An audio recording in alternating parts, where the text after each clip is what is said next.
নমস্কার, আমি জয়ার হেসেল থেকে জয়িতা মিত্র বলছি।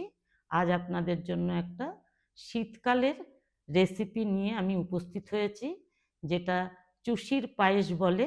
আজকের দিনে চুষি কেটে পায়েস করে এরকম মহিলার সংখ্যা খুবই কম আছে, কারণ কর্মব্যস্ততার যুগে এই চুষি কেটে পায়েস করা কিন্তু একটা বিড়ম্বনার ব্যাপার।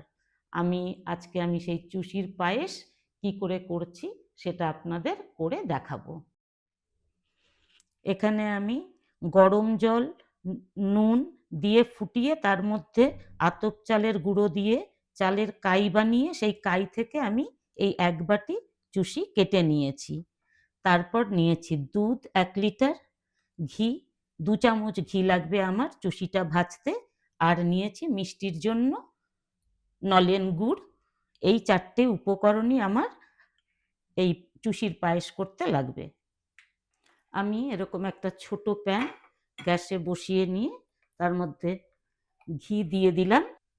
ঘিয়ের মধ্যে আমি যে আতপ চালের চুষিগুলো কেটে রেখেছিলাম সেটা ভাজার জন্য দিয়ে দিলাম ছোট প্যানের মধ্যে।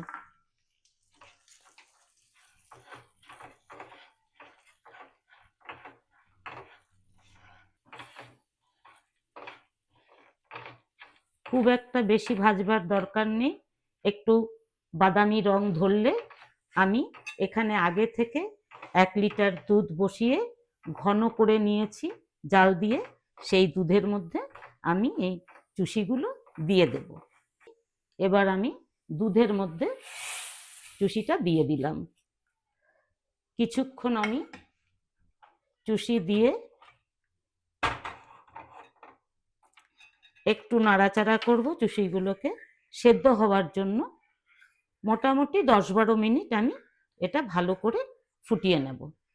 আমি আমার পায়েসটা নামিয়ে একটা সার্ভিং বোলে সার্ভ করে নেব এবার।